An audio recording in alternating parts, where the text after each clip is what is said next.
Eu sou Kátia Luz, sou jornalista, editora adjunta de Economia e Negócio do Jornal Estado de São Paulo. Há 20 anos estou na cobertura de temas macroeconômicos e também temas relacionados às grandes empresas. Antes de tudo, eu quero agradecer o convite para mediar esse debate de temática tão importante, né, para nosso país, para qualquer sociedade. E quero parabenizar a CBMM pela iniciativa de criar uma premiação para reconhecer o legado dos pesquisadores brasileiros e incentivar a produção científica e tecnológica no Brasil. Para todos os que estão nos acompanhando, ao final abriremos essa sessão para perguntas. Do lado direito da plataforma, vocês vão poder ter um espaço onde vocês podem enviar as perguntas. E, por favor, as façam, vai ser um prazer fazê-las aqui. Bem, hoje, então, vamos conversar agora com dois dos maiores pesquisadores do nosso país, os vencedores da segunda edição do Prêmio CBMM de Ciência e Tecnologia. Professor César Victora, vencedor na categoria Ciência, e professor Fernando Gallenbeck, vencedor na categoria Tecnologia. Gostaria de dar meus parabéns aos senhores. Muito bom ver profissionais renomados com atuações tão relevantes sendo reconhecidos em uma premiação 100% brasileira, que valoriza pesquisa em nosso país. É um grande motivo de orgulho para todos nós. Bem-vindo, professor César. Obrigado, Kátia. Prazer estar com vocês hoje aqui, conversar um pouquinho sobre ciência e tecnologia no Brasil. Muito obrigada. Bem-vindo, professor Fernando. Boa tarde, Kátia. Boa tarde aos que nos ouvem, nos assistem. É um prazer muito grande estar aqui. Essa é uma oportunidade única e espero aproveitá-la da melhor maneira possível. Obrigada. Obrigada aos senhores pela presença.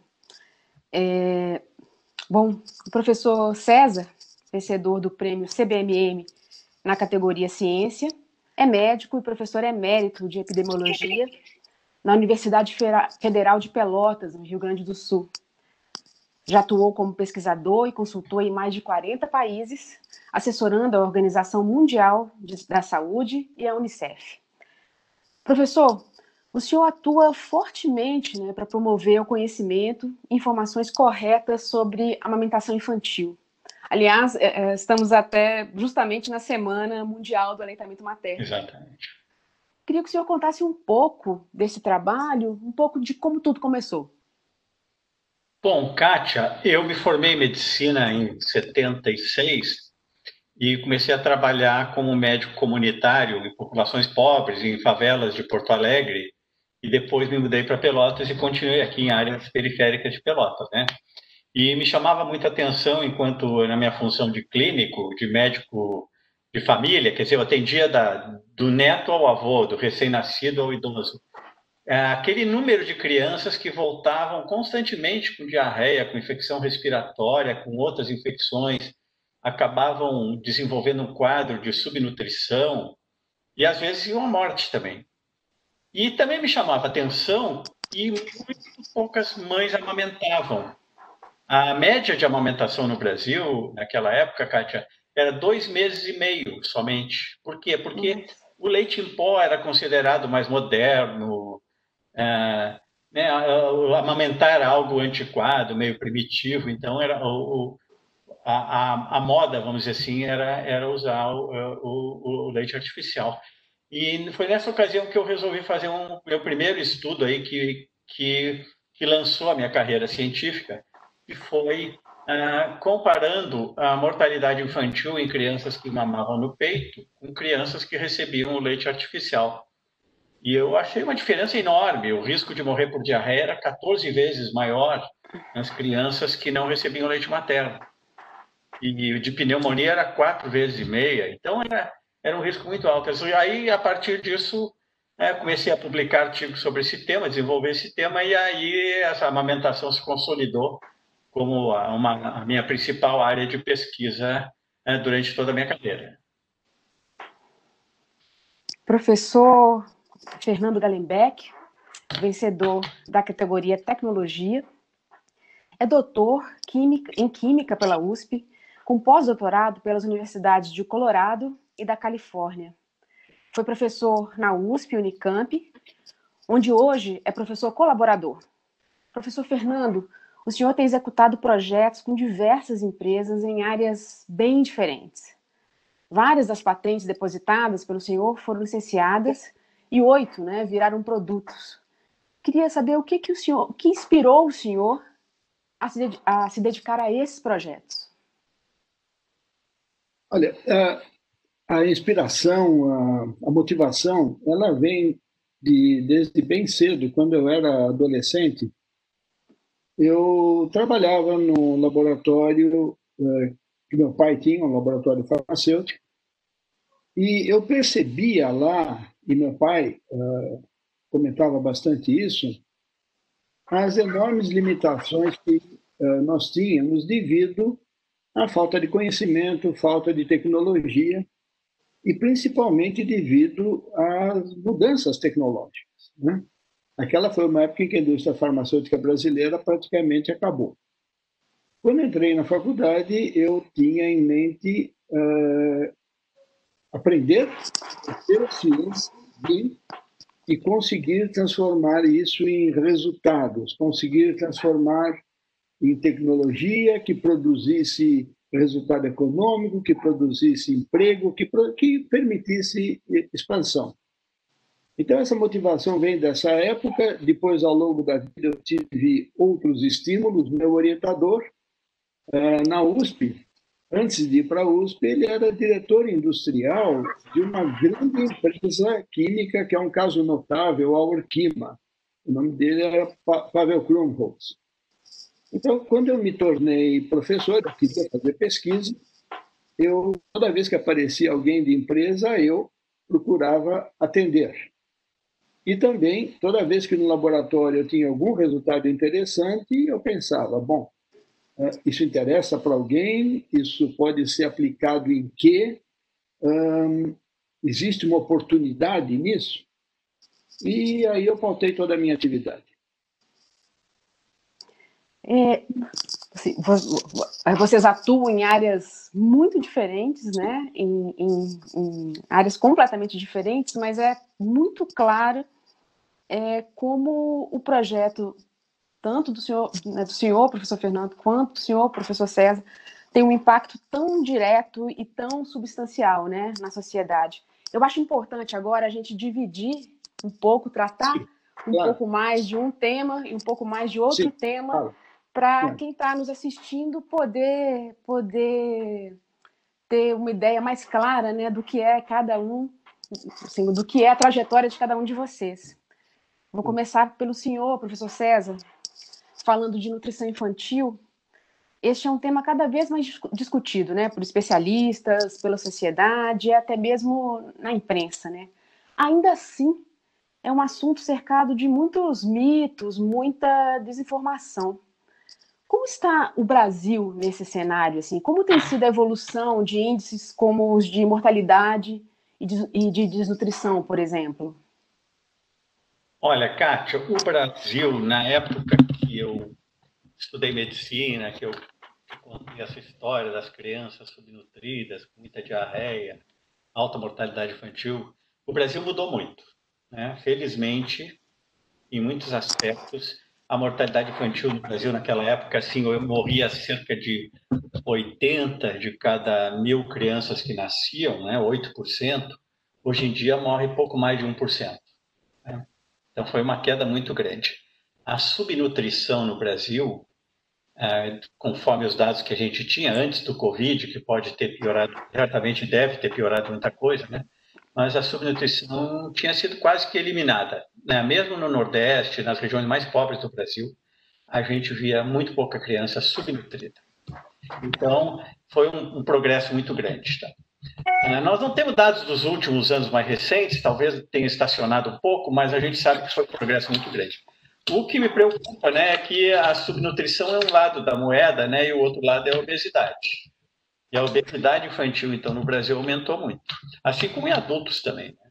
A obesidade é uma das principais epidemias que afetam o Brasil, né? Hoje em dia todo mundo fala em epidemia, e quando fala em epidemia se pensa assim numa doença contagiosa como o Covid, mas na verdade a obesidade, que é uma grande causa de doenças crônicas, né, como doenças cardiovasculares, como diabetes, hipertensão e assim por diante, é uma epidemia no Brasil, está se manifestando. Nós temos o maior estudo que nós temos aqui no ano de 1982, a gente acompanhou as 6 mil crianças que nasceram em Pelotas e estamos seguindo esse grupo até hoje. Cerca de 4 mil pessoas ainda estão sendo acompanhadas, agora já na década dos 30 anos de idade. Mais da metade já tem sobrepeso ou obesidade, né? Então, houve o que a gente chama transição nutricional, né? No Brasil, a gente passou de um quadro de subnutrição, que dava mortalidade infantil, que dava infecções, para um quadro de sobrepeso, de obesidade, que leva a doenças crônicas. Mudou muito, então. Então, por um lado, melhorou, né? Mas, por outro, piorou, né? É um quadro misturado aí. Tem outros desafios agora, né? Mudaram os desafios, né, professor? Sem dúvida nenhuma, né? Porque a subnutrição, ela era até, por um lado, mais fácil de lidar, né? E o sobrepeso e obesidade é bem mais difícil. Se a criança começa a desenvolver, a ficar com peso excessivo, na infância já, como nossos próprios estudos mostram, é muito difícil reverter isso e se tornar um adulto saudável sem excesso de peso. Então, é isso mesmo, Kátia. E, professor, depois eu vou retomar um pouco especificamente sobre Covid-19. Vou voltar um pouquinho. O senhor criou uma curva de crescimento infantil que foi implantada em mais de 140 países. Como é essa curva? No que ela se diferencia daquela que a gente sempre teve como referência?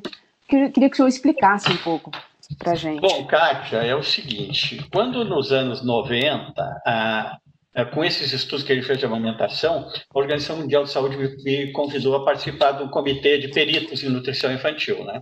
E nós fizemos uma ampla revisão de tudo que sabia sobre nutrição e chegamos à conclusão que a gente, usando aquela curva que existia no Brasil até 2006, ela foi usada, depois passou a ser a nossa, que era qualquer criança que nasceu a partir de 2006 no Brasil já está sendo avaliada com a nossa curva nova, né? Aí a OMS sugeriu a criação de um grupo de 6 países, né? E pediu para eu liderar a organização desse estudo. E esses 6 países, então, incluíram a Noruega, incluíram os Estados Unidos, incluíram o Ghana, Omã, que é nos Emirados Árabes, e a Índia também. Nesses países, então, nós selecionamos crianças de família de bom nível socioeconômico, né, que tinham condições de crescer bem, mas que eram amamentadas. E a gente observou que quando colocava essas crianças na curva que era usada até então, parecia que as crianças estavam com peso abaixo do ideal. Por quê? Porque, na verdade, a curva era obesa. Era uma curva obesa. Ela era baseada em crianças que recebiam leite em pó. Hoje em dia, a gente sabe que o leite em pó está associado com obesidade infantil. E aí, o que acontecia com o pediatra? O pediatra dizia, seu filho não está ganhando bastante peso, vamos parar de amamentar, vamos mudar o modo dessa criança ser alimentada, vamos passar a dar uma fórmula, um leite em pó. E aí, isso aí prejudicava muito, porque a amamentação tem inúmeras vantagens, né, que o leite em pó não tem, e aí levava a essa mudança do alimento da criança. Felizmente, o nosso estudo da curva foi super bem sucedido, é adotado hoje, como você falou, em mais de 100 países, 140 países no mundo inteiro. Uma criança norte-americana, inglesa, canadense, australiana, que vai no seu pediatra, usa a curva essa que a gente ajudou a criar. Né? Então, é uma grande satisfação. Acho que é parecido com o Fernando, né? O Fernando, quando cria faz uma inovação, desenvolve uma patente, vê aquilo sendo usado, é a maior felicidade que um cientista pode ter. É sempre que a ciência sai da universidade, né, tem essa Exatamente. Aplicação tão... É realmente um movimento importante e incrível mesmo. E professor César, o senhor estava falando dessa nova questão no Brasil, né, assim, da questão da obesidade. O Brasil, em comparação a outros países, é parecido? É um movimento parecido? É uma questão global? É uma coisa mais forte por aqui? Como é que é essa comparação com outros países? Não, é uma questão global, né? É uma questão Global, né? global, né? São pouquíssimos países que conseguem ter pouca obesidade, né? Acontece muito rapidamente em país que está começando a se desenvolver e enriquecer, né? Sai de uma situação de pobreza. O Brasil melhorou muito em termos de pobreza nos últimos 30 anos, né? Aconteceu no Brasil, aconteceu no México, mas se você vai ver, a Inglaterra tem obesidade altíssima, os Estados Unidos têm índice muito, muito alto de obesidade. Tem alguns poucos países europeus, principalmente aqueles que seguem aquela dieta mediterrânea, né, onde a obesidade não é tão comum, mas também tem, né? E os países muito pobres que ainda não têm obesidade porque estão enfrentando a subnutrição ainda, né? Então, é uma coisa muito, muito complicada. Mas é comum no mundo inteiro. É uma pandemia global, né? A obesidade ela não é contagiosa no sentido que é um vírus, como o coronavírus, mas ela é refletindo os hábitos alimentares, né? Nós comemos muita comida industrializada, de alto poder calórico, que é comida barata também. A obesidade em muitos países já atinge mais os pobres que os ricos. Aquela ideia que a obesidade é uma situação de rico, não, ela já se inverteu isso. E a baixa atividade física, né? Porque hoje em dia nossas cidades não ajudam, nosso ambiente não ajuda a pessoa a fazer atividade física. Então, isso é assim, a gente come mais e gasta menos, aí acaba acumulando peso. Sim. E, professor, o senhor tem um trabalho extenso, né, com o OMS e Unicef. Como é que o senhor contribui com essas instituições? Assim, para a gente é muito importante, né, ter um nome brasileiro participando ativamente nessas entidades. Você pode contar um pouco para a gente como é esse trabalho? Não, sem dúvida. Eu tenho 2 tipos de trabalho que eu faço, né? Um é que eu sou convidado pela Unicef, outra agência internacional, para ir visitar um certo país e ajudar a planejar o sistema de saúde, o que fazer em termos de saúde da criança e nutrição infantil também, né?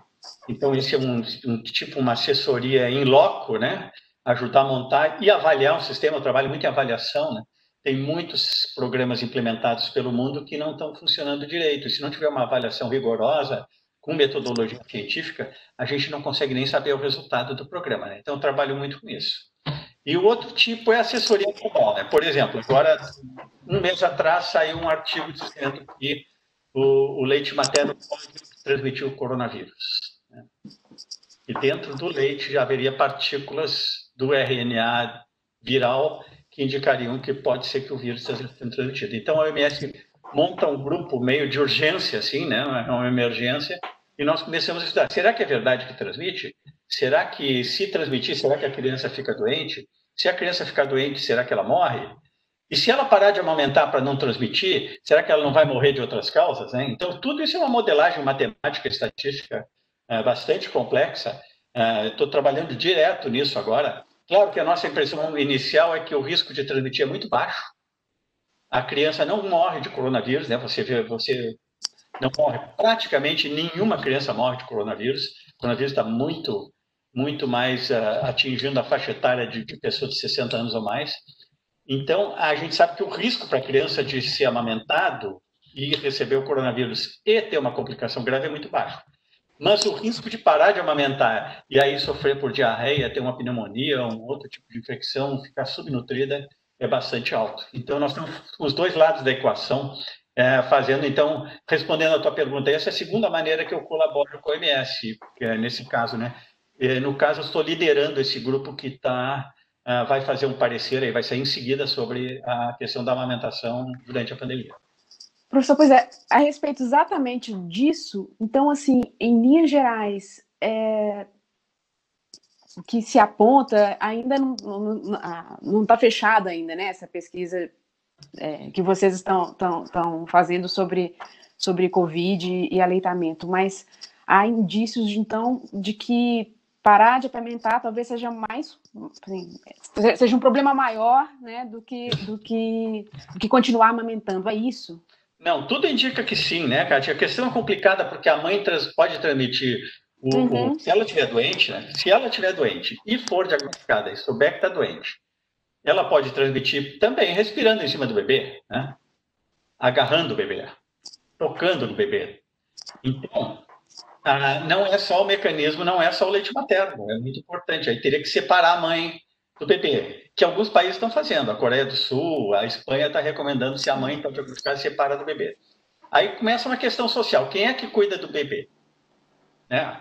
Vai ser uma irmã, vai ser o marido, vai ser o parente. Agora, nós já sabemos que quando tem uma pessoa infectada numa casa, 30% a 40% dos demais moradores também estão infectados.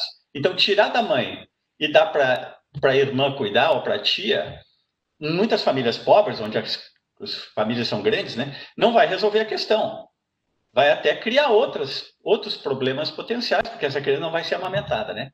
Então, é uma equação muito, muito complicada. Não é nada simples, mas tudo indica que continuar com a mãe e continuar a amamentar, devido ao baixo risco da criança desenvolver um quadro clínico grave com coronavírus, não que ela não pegue coronavírus, hein, pessoal? A criança pega. Nós estamos completando 3 rodadas de um estudo em todo o Brasil, nos 27 estados. A criança tem tanto anticorpo contra coronavírus, porque ela foi exposta à doença, quanto os adultos. Ela não é menos afetada, mas ela não morre, né? Felizmente, para nossas crianças, não sabemos muito bem por quê, mas como a criança dificilmente vai morrer de coronavírus e a consequência de separar da mãe, de deixar de amamentar, são muito dramáticas, né? Obviamente, o balanço dessa equação aí está em favor de continuar a amamentação. Muito relevante essa pesquisa, professor. Obrigado. Muito obrigada. Agora vamos conversar um pouco com o professor Fernando Gallenbeck, vencedor na categoria Tecnologia do prêmio CBMM. Professor, a temática do trabalho do senhor também é um assunto cada vez mais presente em discussões tanto no setor público quanto no setor privado, né? A gente vai falar aqui de sustentabilidade, de recursos renováveis, de energia limpa. Também nesse cenário de Covid, né, a gente é impressionante a quantidade de países e de empresas que têm pensado a retomada nessas bases, com atenção em critérios verdes, sustentáveis. Então, assim, um projeto assim, atual e de uma importância realmente muito grande. Queria que o senhor contasse para a gente um pouco sobre o seu projeto, que é totalmente inovador, de fazer eletricidade a partir da umidade presente na atmosfera. É isso mesmo? Como é que funciona? É isso mesmo, Kátia. Muita gente se espanta com isso, mas qualquer pessoa, mesmo pessoas que vivem na selva, sabem que na atmosfera se produz muita eletricidade. E nós sabemos isso pelas tempestades, pelos relâmpagos, né? E essa eletricidade que aparece lá, ela é formada por quê?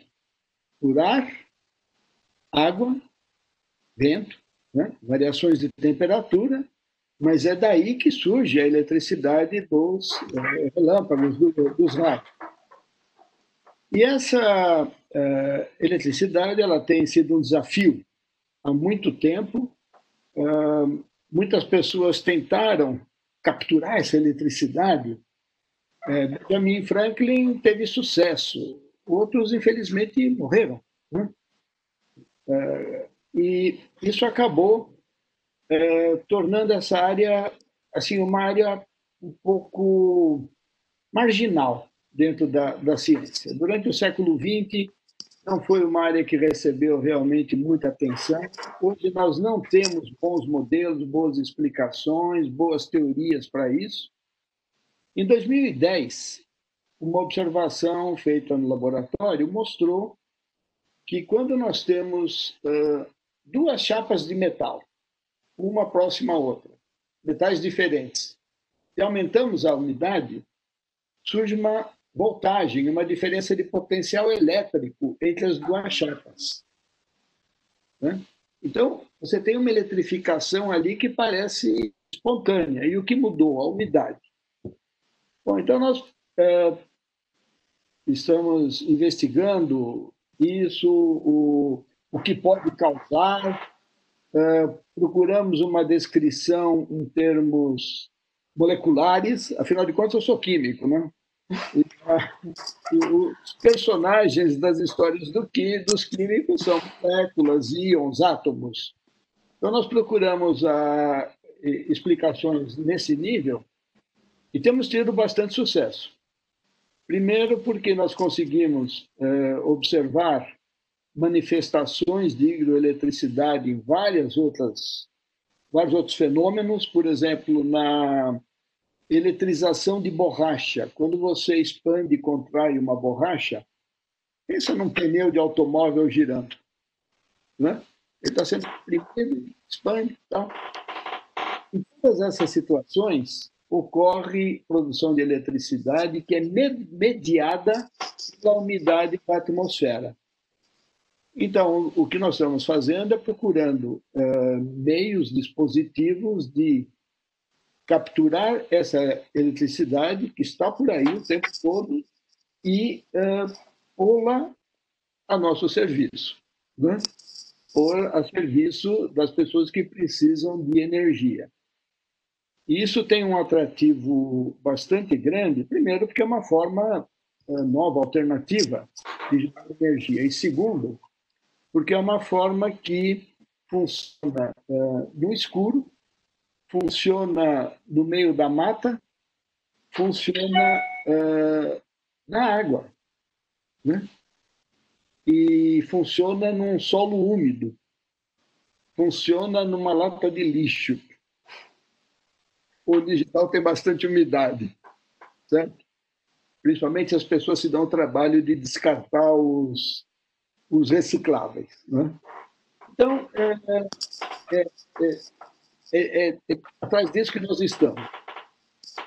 E eu tenho também uma parte de trabalho relacionada com sustentabilidade, que é basicamente explorando materiais novos derivados da celulose. Mas essa é uma outra história. Eu queria saber um pouco, essa nova forma de gerar energia é hidroeletricidade, né? O nome correto? Hidroeletricidade. Ela pode se tornar uma realidade em breve, professor? O que falta para a gente ter acesso a essa alternativa de produção de energia? Olha, hoje, energia fotovoltaica é uma realidade, né? Nós vamos ter energia fotovoltaica por aí. Quanto tempo levou? 100 anos.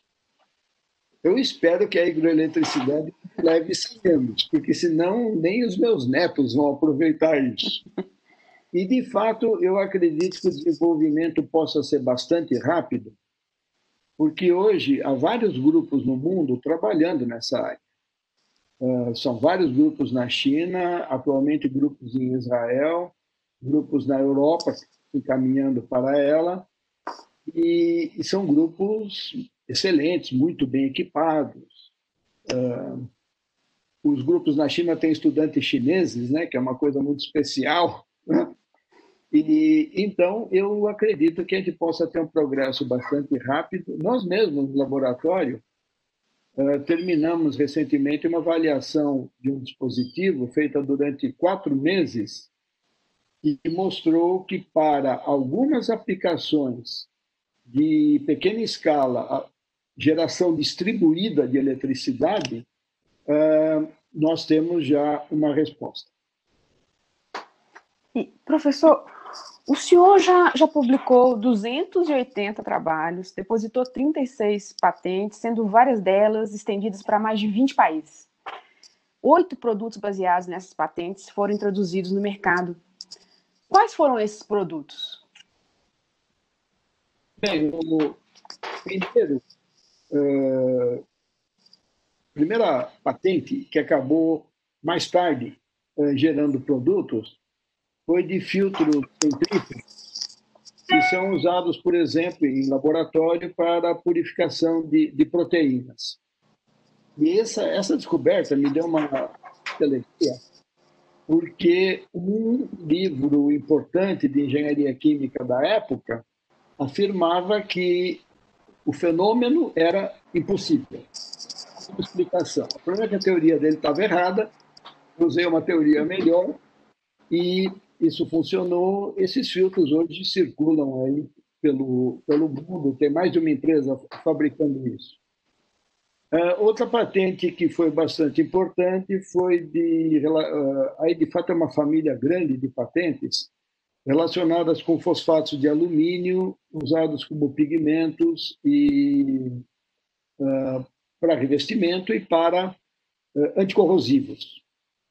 Isso foi bastante importante para o meu laboratório, porque gerou uma receita que me permitiu, durante um bom tempo, manter no laboratório algumas atividades que eu não conseguiria fazer de outro jeito.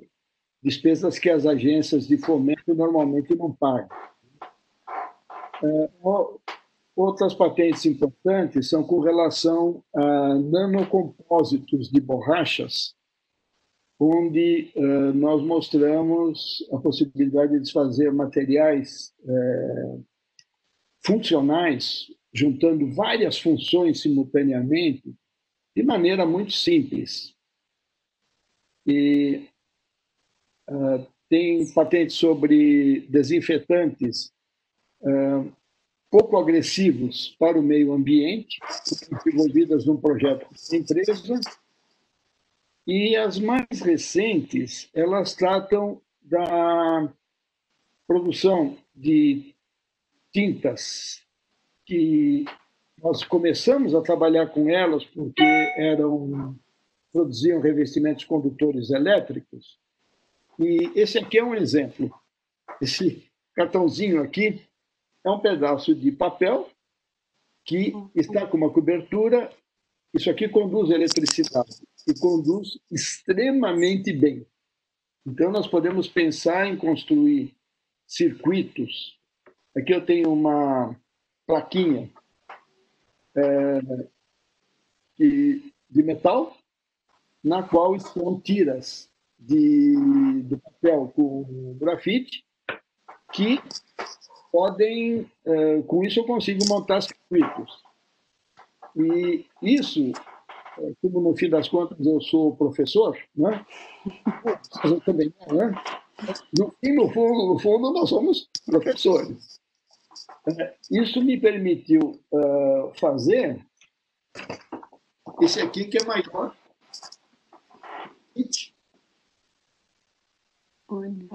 Um kit para ensino de eletroquímica, onde todo o material usado para conduzir eletricidade é feito com esses papéis condutores que eu mostrei. Isso é verde, é reciclável, não polui, não usa recursos não sustentáveis.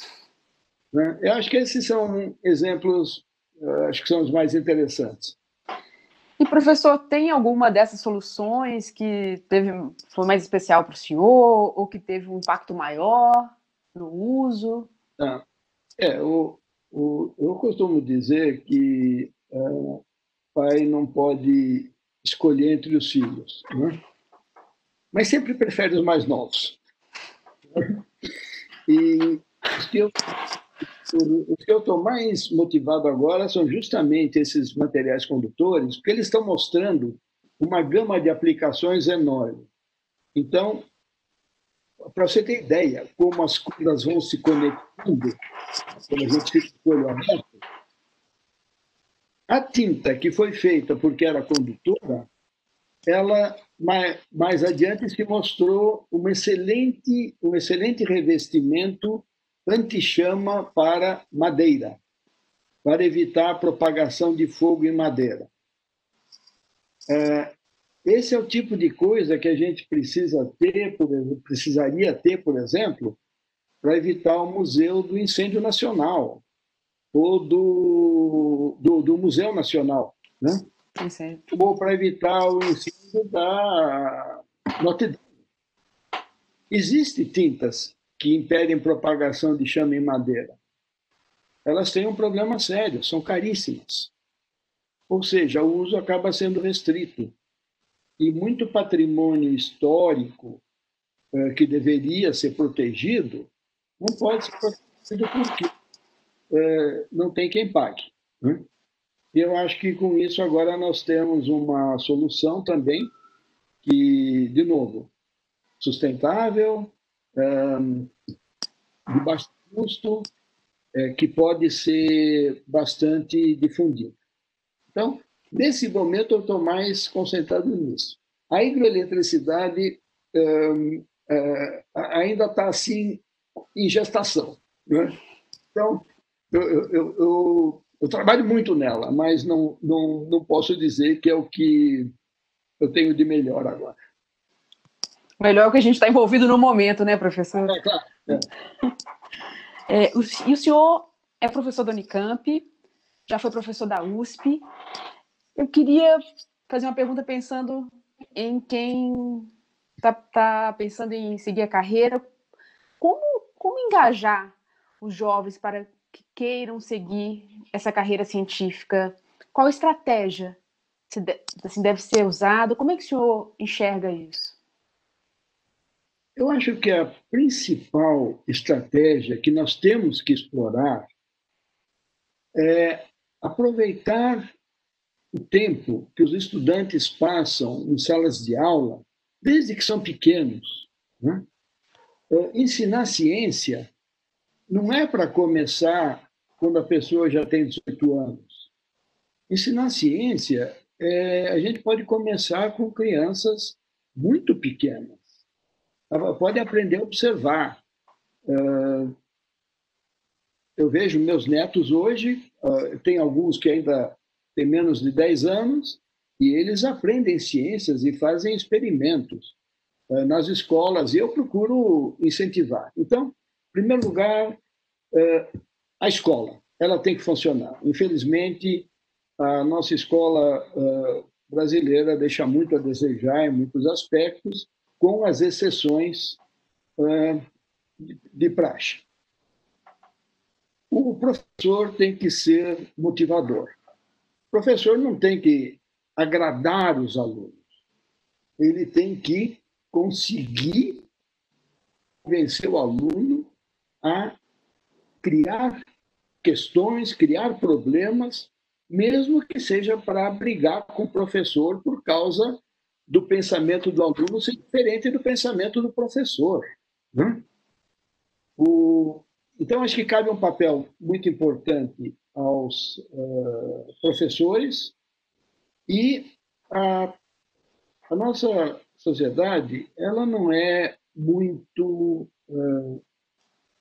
assim, o nível de cultura científica no país, em geral, não é muito alto. Isso, qualquer momento que a gente abrir o jornal ou ligar a televisão, a gente vê demonstrações terríveis disso, né? Mas eu me inspiro sempre em Monteiro Lobato, né? Ele tem uma fala que a fala dele dos anos 50, ela tem que ser atualizada. Um país se faz com homens e livros. Hoje é melhor a gente dizer um país se faz com pessoas e com formação e informação que se obtém nos livros, na internet, na comunicação por todos os meios. E hoje nós temos o paraíso da circulação de informação e do debate, que é muito importante. Verdade. Gente, eu vou abrir, porque já chegaram algumas perguntas. Eu vou abrir para as perguntas dos participantes. Já temos algumas. Olha, eu vou começar com a pergunta do Tiago Amaral ao Dr. César. Nos Objetivos de Desenvolvimento Sustentável da ONU, a redução dos níveis de mortalidade infantil para menores de 5 anos em 1.000 nascidos é um desafio grande.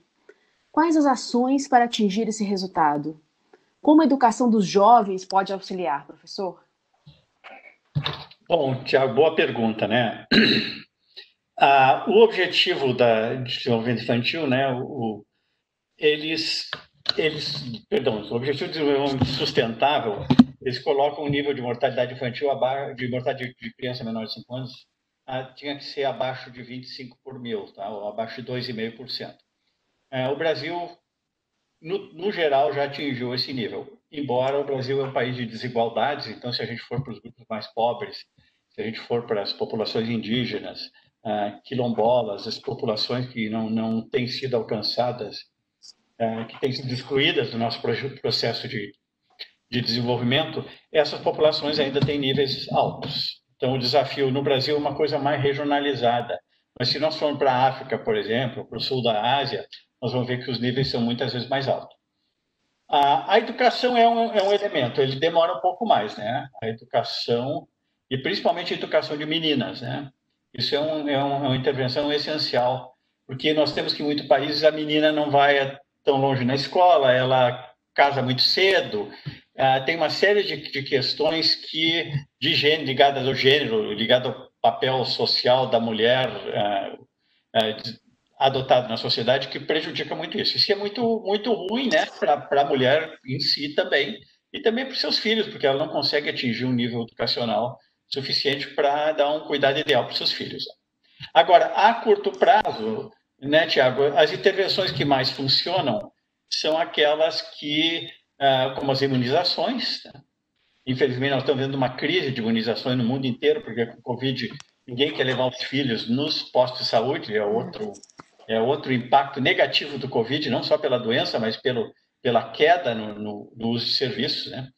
A outra intervenção que é muito eficaz são tratamentos bem simples para diarreia, pneumonia, que continuam sendo a causa de morte de muitas crianças, nem tanto no Brasil agora, mas certamente em outros países mais pobres.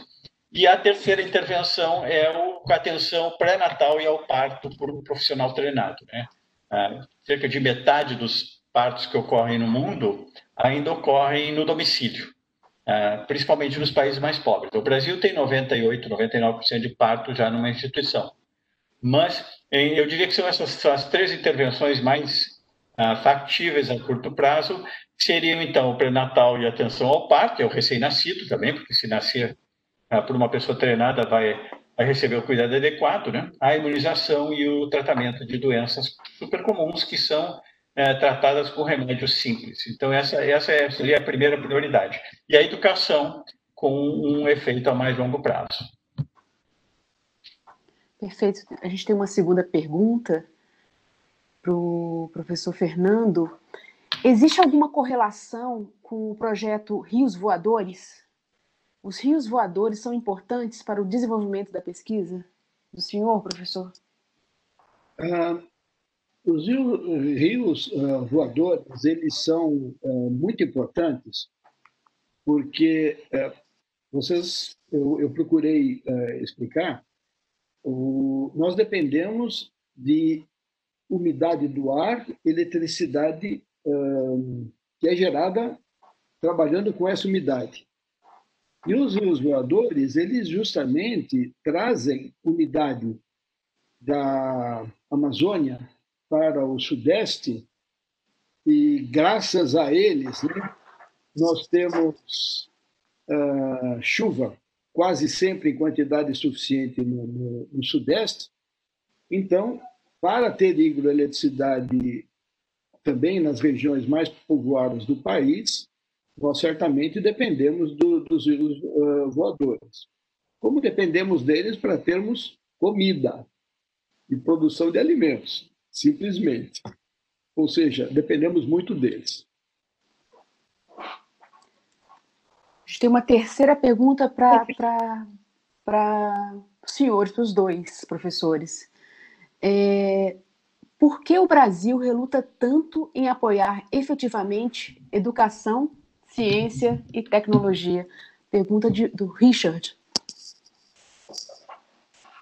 Olha, deixa eu começar e depois eu passo para o Fernando. O problema é que nós até tivemos uma época no Brasil, nos últimos 15 a 20 anos, onde houve bastante investimento em ciência e tecnologia. Nunca teve tanto dinheiro para ciência e tecnologia no Brasil, quanto até mais ou menos 2014.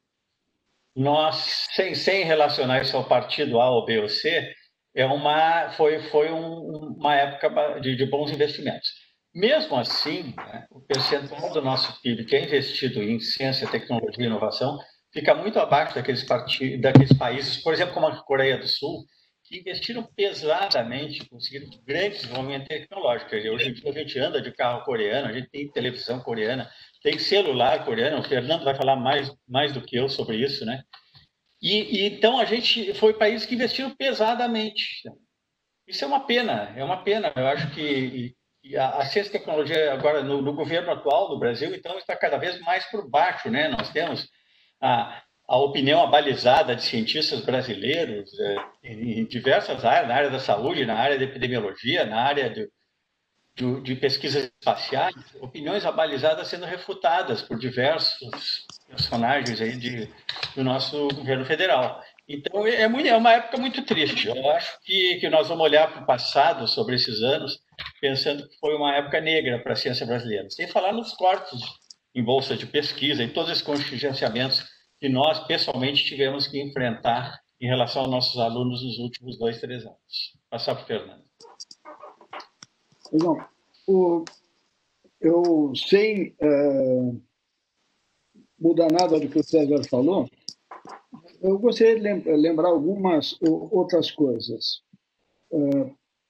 Uma delas é que existe uma tensão entre ciência e não ciência, e em muitos países, e isso há muito tempo. Eu não estou falando do fomento à pesquisa propriamente, eu estou falando da atitude geral com relação à ciência.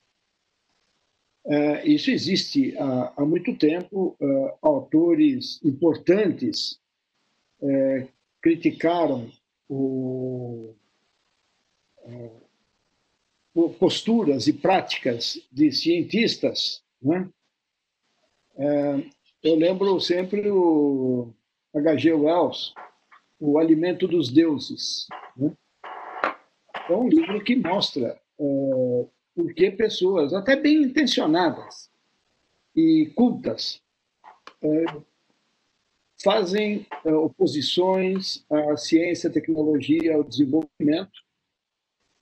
E isso, no Brasil, acabou sendo, eu creio, bastante aumentado, primeiro pela nossa tradição cultural, né?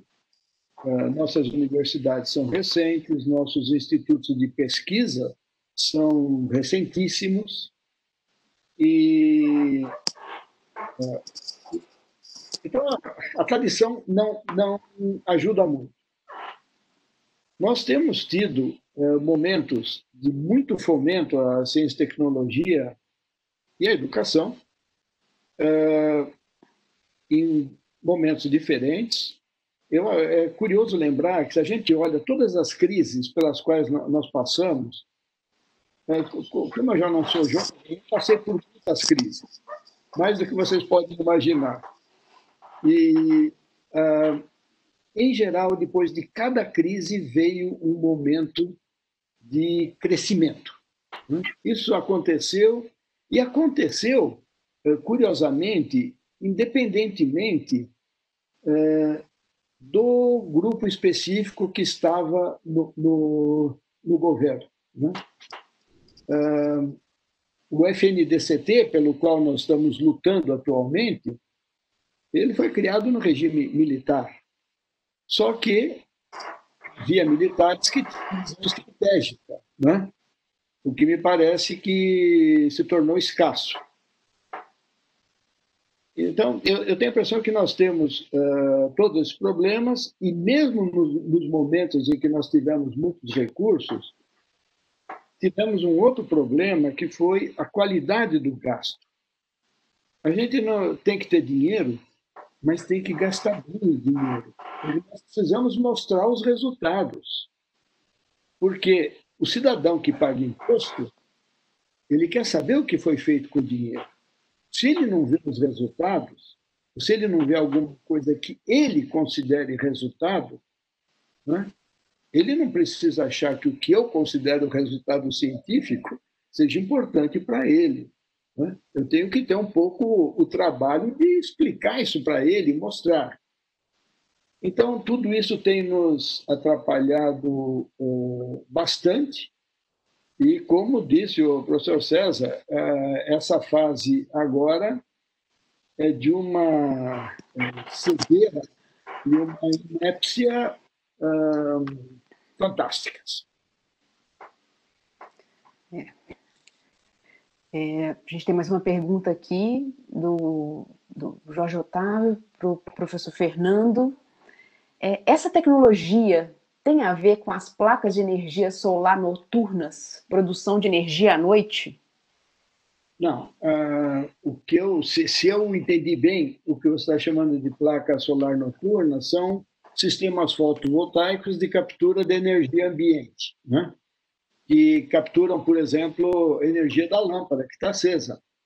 Esses são sistemas de microgeração, nichos, já estão sendo utilizados em algumas situações concretas, mas os princípios de funcionamento são completamente diferentes.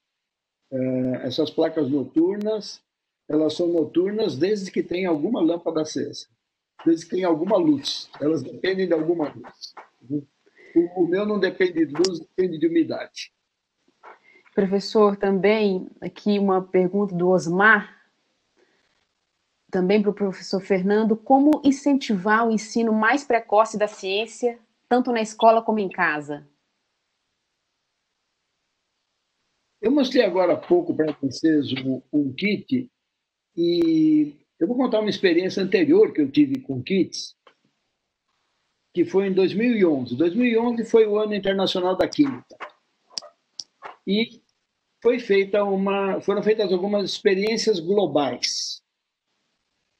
A IUPAC, que é uma organização internacional de química, liderou o processo e procuraram motivar países para isso. Eu me entusiasmei com a história e me engajei fortemente no processo.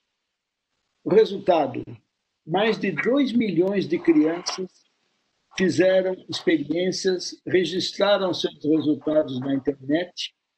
Existe um mapa mundi que mostra números de experiências em diferentes países.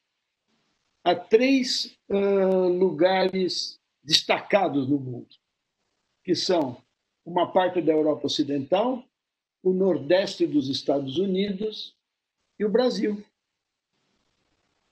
O Brasil parece estar com um grande destaque. Os depoimentos das crianças estão na internet até hoje e são emocionantes. Eu li coisa do tipo: essa foi a primeira experiência científica que eu fiz na minha vida. É demais. Você sabe quanto custava cada kit daqueles? Custo de materiais e montagem, R$ 7.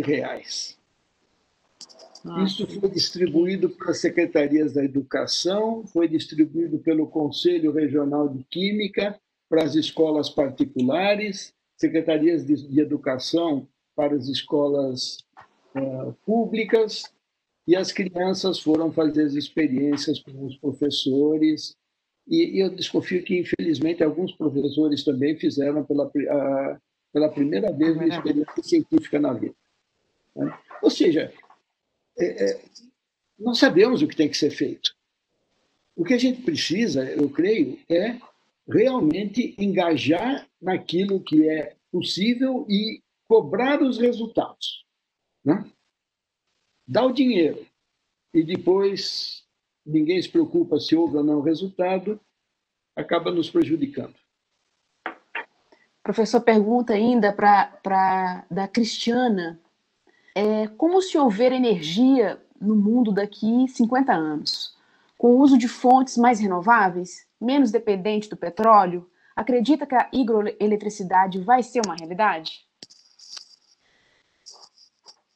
Daqui a 50 anos, o petróleo vai ter uma posição marginal, eu creio.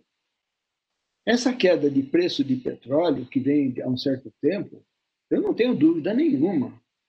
É simplesmente uma ferramenta para dificultar a vida das energias alternativas. As energias alternativas estão avançando. A energia elétrica mais barata do Brasil hoje é eólica, né? É a energia elétrica mais barata que se produz no país. Então, nós vamos ter eólica, vamos ter solar, vamos ter hidroeletricidade, vamos ter outras formas de produção de energia distribuída. Um tópico importantíssimo na literatura internacional hoje é o que se chama de energy harvesting, coleta de energia, né? Usar a energia que está no ambiente. Tem muitas maneiras de fazer isso. E o Brasil tem a fantástica oportunidade da biomassa, né? A gente consegue produzir biomassa como ninguém.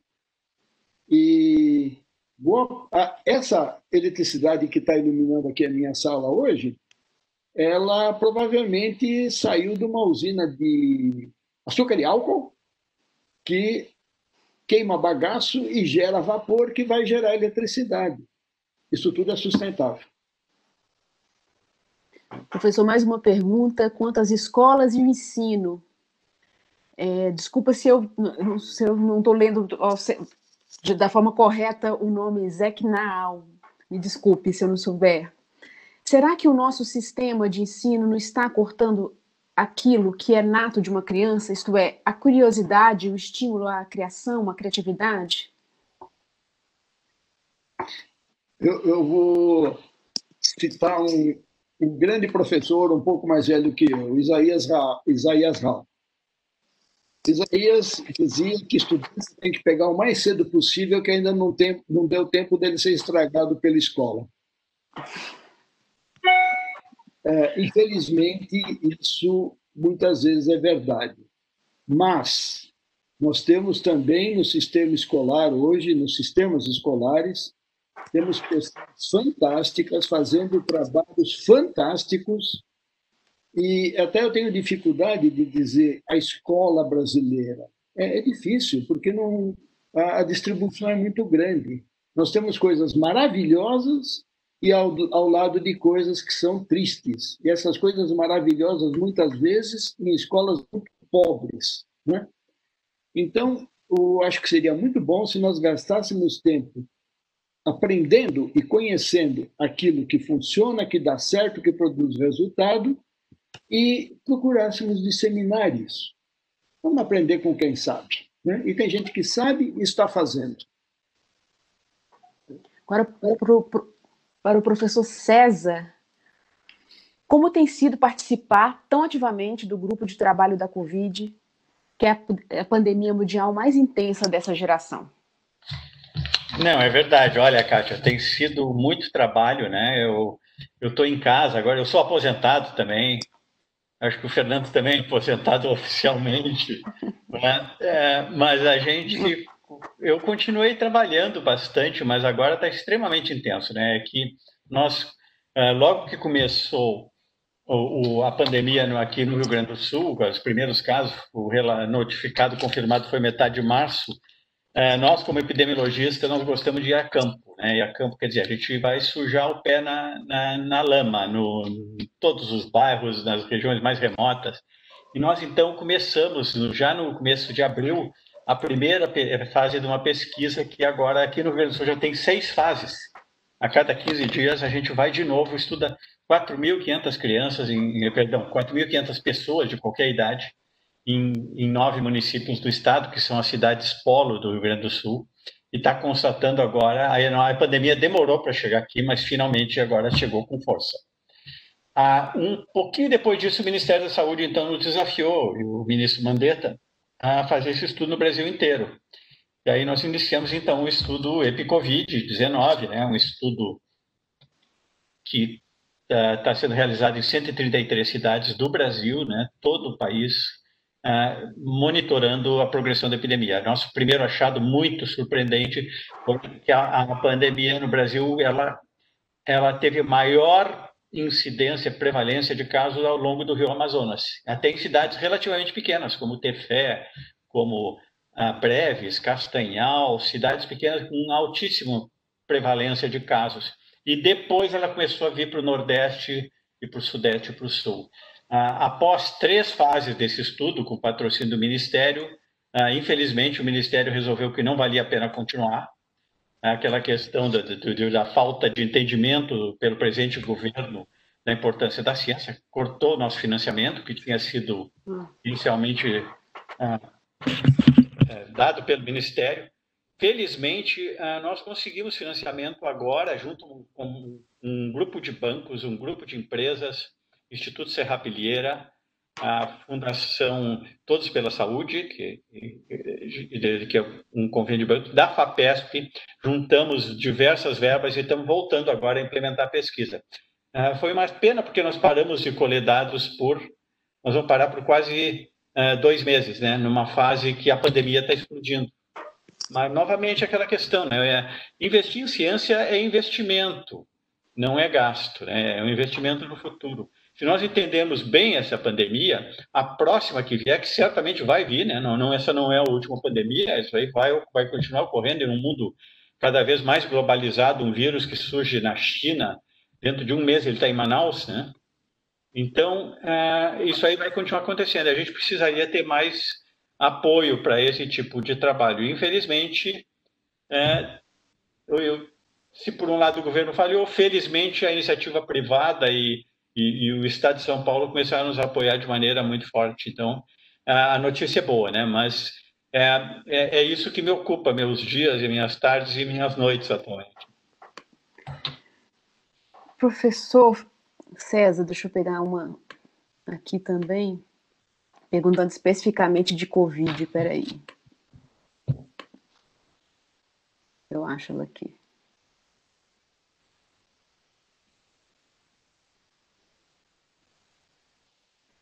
É possível estimar a queda do número de casos de Covid com a implementação do isolamento de 14 dias de todas as pessoas com sintomas semelhantes ao Covid?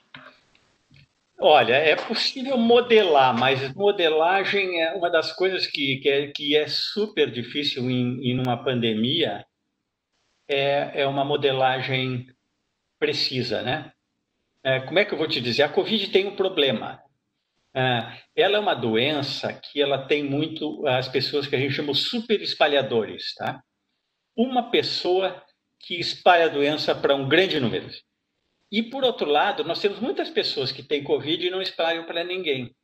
Então, fica muito difícil prever o efeito de uma medida que se o contágio é tão heterogêneo, né? Que a gente chama heterogeneidade do risco de transmissão. Nenhuma política vai dizer, se parar todo mundo ficar em casa e ninguém sair, isso não pode acontecer, né? Tem alguns que vão sair. É difícil você ter, como vocês estão vendo no Brasil inteiro, né? Nós estamos vendo esses eventos que tem um bar cheio de pessoas, mesmo durante, na vigência do lockdown. Então, o que não há nenhuma dúvida é que o isolamento social diminui o risco de transmitir. Eu não sei, eu estou vendo uma coisa muito interessante, sabe, Kátia?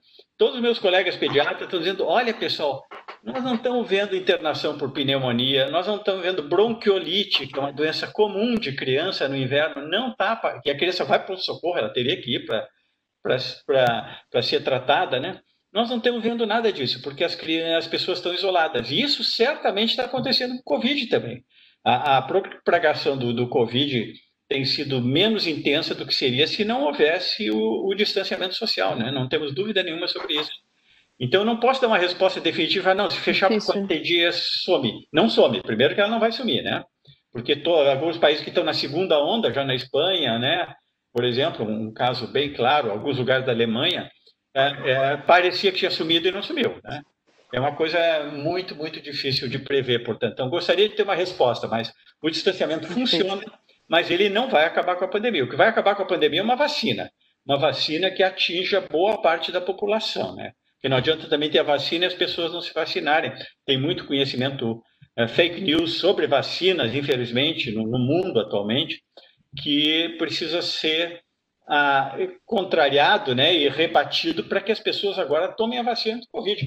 Porque vacina também é o seguinte, né, pessoal? Funciona bem quando muita gente se vacina, o tal da imunidade de rebanho. Se eu tiver 20% da população que vacina, não acaba a pandemia, né? Então, essa é uma questão super importante, mas eu não tenho uma resposta mais precisa, não. Mas veja bem, qual é o bom? O que não há dúvida, né? Usar máscara, distanciamento social, lavar as mãos. São coisas simples que podem contribuir para pelo menos atrasar essa pandemia até a época em que a vacina estiver disponível. Professor Fernando, pergunta do Fernando também. Por que há tanta resistência para mudar a matriz energética no mundo? Bem, há resistência de quem tem interesse em manter a matriz energética. E, por outro lado, existe quem quer mudar a matriz energética, inclusive porque tem interesse na mudança e na introdução de novos tipos de geração de energia. Tudo funciona mais ou menos assim. Você tem contra e tem a favor. E o contra e a favor, muitas vezes, é dado muito mais por interesse criado, né? Do que aquela pessoa sempre viveu ou do que ela vive, e isso força a pessoa a resistir. Mas eu já vi, inclusive, pessoas que viviam em petróleo, por exemplo, até em carvão, e que, num certo momento, ficaram muito felizes ao descobrir que podiam trabalhar, atuar em um outro setor que conheciam como mais sustentável, mais compatível com o meio ambiente, etc. Então, de novo, acho que nós precisamos tomar muito cuidado com generalizações. Há resistência de pessoas que têm razões para resistir. E há iniciativas de pessoas que querem mudar. Isso tudo se resolve, se equaciona politicamente, desde que a gente consiga fazer política direito. Professor, pergunta também aqui do Antônio, para o senhor também. Como estreitar os laços entre academia e indústria? Como os pesquisadores podem chamar mais atenção do setor empresarial para as pesquisas em andamento? O que mais tem faltado no Brasil quanto a isso, eu defino como o olho no olho, sabe? Pessoal acadêmico e pessoal de empresas se conhece pouco. As pessoas têm ideias estranhas e que não estão compatíveis com a realidade a esse respeito. Então, eu posso dizer para você uma maneira de fazer isso. Nesse exato momento, está começando um outro webinar que é organizado por um grupo de pesquisadores de empresas e pesquisadores de universidades. Quem lidera esse grupo é uma entidade que é a Associação dos Engenheiros de Mobilidade, o pessoal da indústria automobilística, né? E esse grupo se reúne para discutir grafeno, que é uma oportunidade científica e tecnológica muito grande. Tem o pessoal das universidades, tem o pessoal das indústrias, e estão procurando montar projetos conjuntos para aproveitar recursos, até grandes, que estão disponíveis num programa do governo. Então, eu acho que, antes de mais nada, falta isso, sabe? A gente precisa conversar, precisa ter coragem de discutir, precisa ter coragem de correr riscos, né? E eu acho que dessa maneira a gente consegue aproximar. Aqui no Brasil tem se conseguido fazer isso através de legislação, através de discurso, através de normas. Simplesmente não funciona. A legislação tem que viabilizar, mas as pessoas têm que se mexer. Paz na terra aos homens de boa vontade. Professor César, acho que estou sem a identificação, mas como deter o desenvolvimento da obesidade infantil obedece apenas a hábitos de alimentação ou tem algum componente genético? Não, olha só, tá claro que nenhuma doença do mundo... Desculpe, professor, só identificar. Osmar, desculpe. Osmar, boa pergunta. Toda doença tem um componente genético, né? Agora, vê bem, uma doença que há 20 anos a gente praticamente não tinha no Brasil, que era a obesidade, agora atinge um alto percentual das crianças. Aqui em Pelotas, 12% das crianças de 1 ano de idade já estão com sobrepeso e obesidade. Quando eu comecei a fazer pesquisa aqui, era 3, 4%. Eu tenho 40 anos de pesquisa, acompanhando a população da mesma cidade. Isso não pode ser genético, né? Porque os genes não mudam tão rápido, e se mudar, teria que haver uma seleção natural, etc. Então, é claro que quando o ambiente é propício, a propensão genética consegue se exprimir, né? Então, se a pessoa já tem um gene que ajuda a ter obesidade, mas não tem obesidade na população, está controlada, se come bem, etc., esse gene não vai conseguir se expressar completamente. Ele se expressa na medida em que as condições de dieta e de atividade física permitem.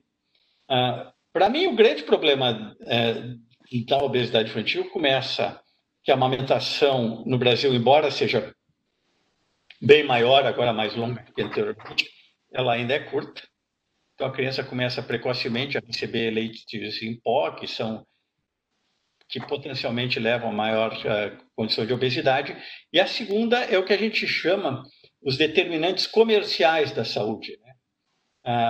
O Fernando agora há pouco falou, não, tem indústria que não está interessada em mudar a matriz energética, né, Fernando? E tem indústria que não está interessada em que a criança tenha um peso baixo. Então, a indústria dos alimentos que nós chamamos de ultraprocessados, né?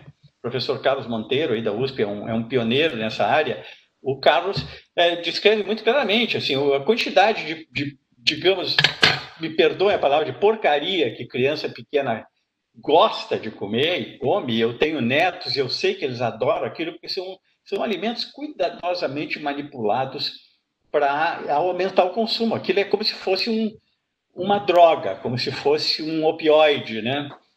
A criança come e não consegue parar de comer, aí briga e chora e tudo, e aí quer comer mais e assim por diante. Isso é um aspecto, né? Nossa alimentação, alimentos ultraprocessados da criança, em vez de comer uma fruta, come um iogurtinho com açúcar, ou em vez de comer um pedaço de pão simples, ela come uns chips e assim por diante, né? Então, isso é um lado. O outro lado é a atividade física também. O nosso mundo mudou muito, né? Eu, quando era criança, né, o Fernando, certamente, a gente passava o dia na rua, brincando na rua, né? Hoje em dia, qual é a criança que brinca no meio da rua? É perigoso, tem segurança, tem trânsito, tem outros aspectos que mudaram muito. Então, a criança gasta menos energia, mora num apartamento, ou mora numa casa, e fica dentro da casa, dentro de uma área restrita, então não gasta energia. Esses são os grandes determinantes, né? Então, não adianta também a gente pensar que nós vamos resolver a obesidade, o sobrepeso, só agindo em nível individual. Nós temos que agir em nível social, né? Proibir propaganda de brinco. Uma criança vai no McDonald's e ganha um brinquedinho, ou ganha um McLanche feliz, algo assim. É tudo estimulado para a criança a comer alimentos inadequados. Então, controlar a comercialização. E a outra, que é muito mais difícil, é repensar as nossas cidades para que haja áreas de lazer e áreas que mudar a segurança pública. É um desafio enorme, viu? Não é um desafio fácil. E, como eu já falei, as soluções não estão todas no nível individual. Há algumas que estão no nível individual, mas há muitas que dependem da sociedade como um todo. Perfeito, professor. Tem uma pergunta aqui para os senhores, para os dois. Robson Monteiro. Como o Brasil pode deixar o idealismo e romantismo da ciência e tecnologia e promover a prosperidade econômica e a criação dos bilionários tecnológicos? Vou deixar o Fernando responder. Tá bem. Muito amigo. Bom, em primeiro lugar, eu não acho que criar bilionário tecnológico seja um objetivo prioritário, porque a Índia tem bilionários tecnológicos, né? E a Índia, de vários pontos de vista, consola os brasileiros quando se sentem tristes, né, a respeito do Brasil. O Robson fala em idealismo e ele falou duas palavras, idealismo e qual foi a outra? Idealismo e romantismo. E romantismo. Olha, eu sou romântico, mas não sou romântico no laboratório, não. E eu sou idealista porque eu acredito em ideais. Mas eu sou muito pragmático, né?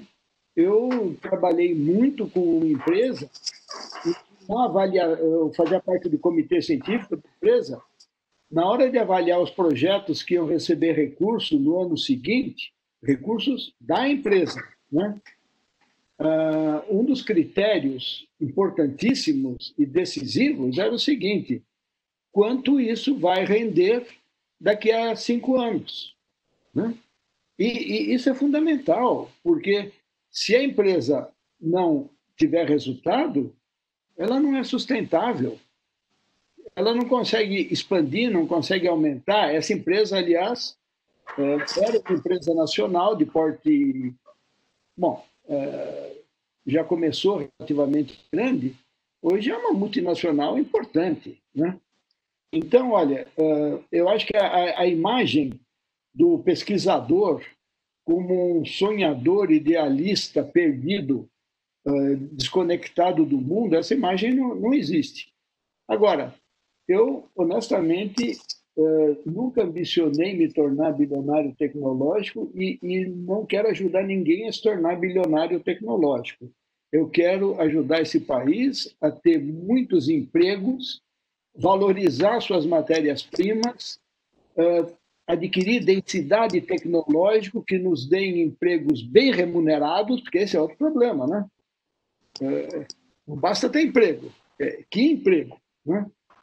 E, então, olha, desse ponto de vista, eu sou bem pragmático e conheço muita gente bem pragmática fazendo coisas excelentes e produzindo resultados, né?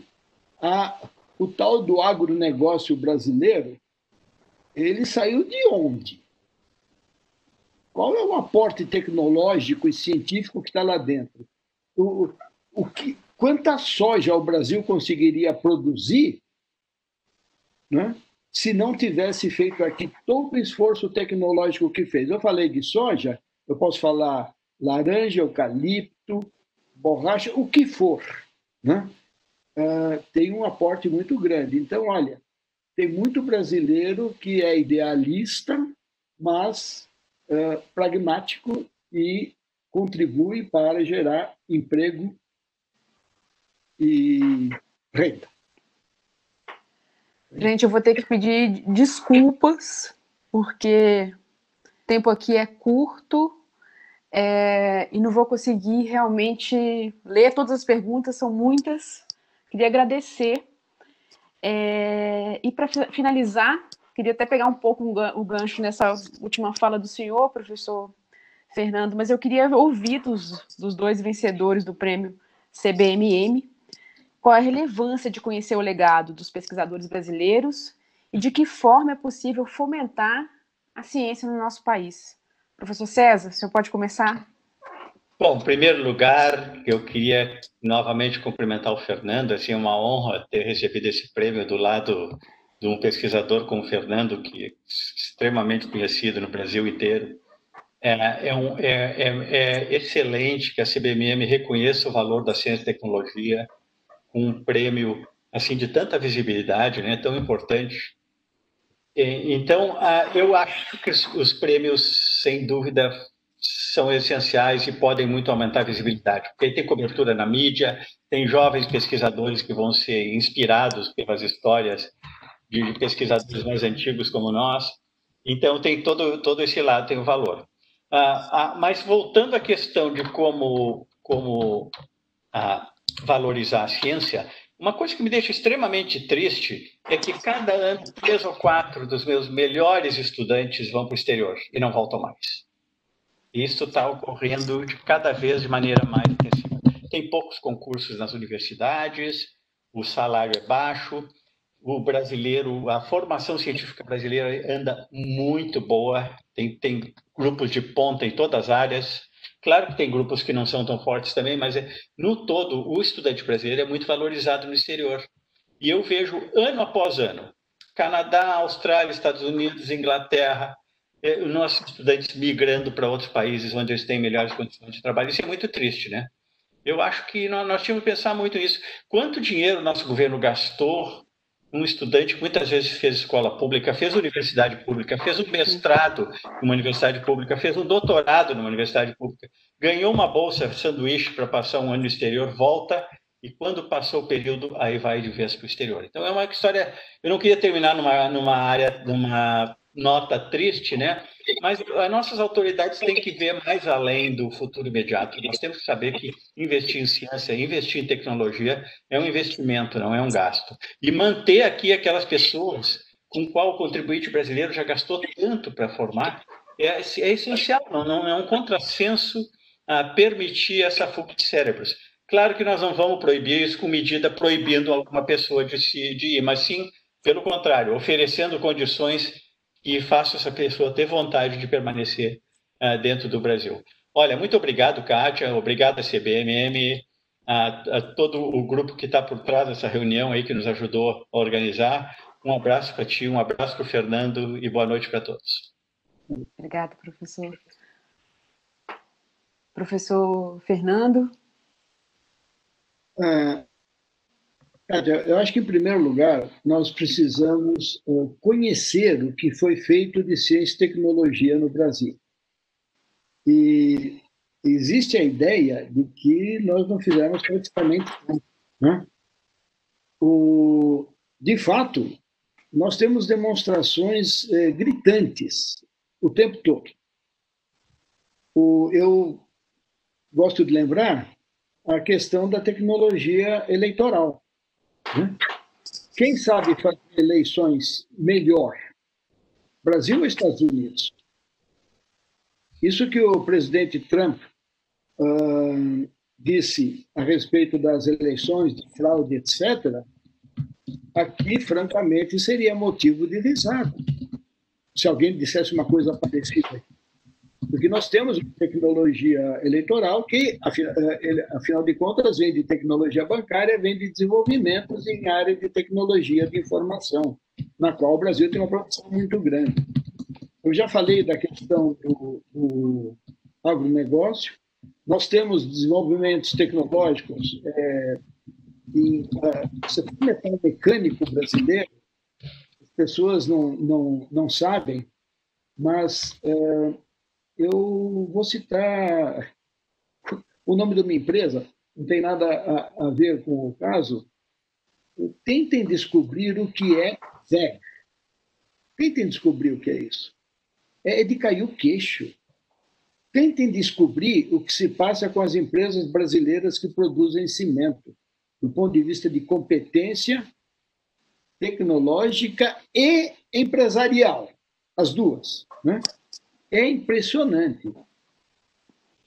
Então, nós temos que conhecer o que existe, e eu acho que, nesse ponto de vista, a CBMM, que é uma empresa onde, obviamente, as pessoas sabem o que é tecnologia, olhando o resultado dos balanços, né?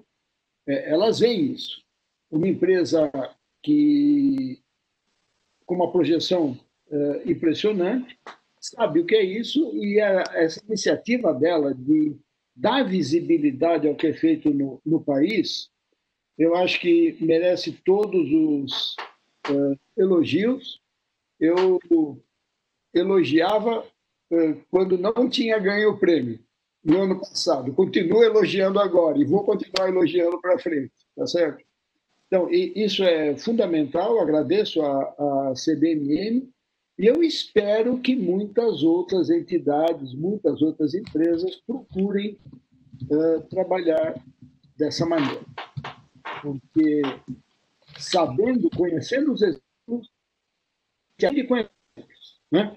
Muitas pessoas vão poder aprender, isso vai ajudá-las a seguir o seu caminho. Agradeço toda a ajuda que nós tivemos do pessoal da CBMM, agradeço a você, Kátia, pela condução e um grande abraço para o César. Eu já disse a ele uma vez, eu já votei nele, ele não sabe. A novidade, César, é que eu votei mais de uma vez, viu? Obrigado. Boa tarde a todos. Muito obrigado. Eu queria primeiro aqui avisar que essa conversa vai estar disponível na íntegra do canal da CBMM no YouTube. E eu é que agradeço toda assim, essa oportunidade de mediar uma conversa como essa, tão interessante, tão importante, um prazer imenso. Mais uma vez, professor César e professor Fernando, muito obrigada. Espero que os senhores continuem a contribuir ainda mais, além de tudo do que já fizeram, né, num país que é tão carente de investimentos e também de reconhecimentos. Então, assim, a atuação de vocês faz muita diferença e, com certeza, inspira muita gente, né, no Brasil. Então, assim, só tenho realmente de agradecer, muito obrigada. E obrigada também a todo mundo que acompanhou esse evento. Espero que a gente se veja em breve.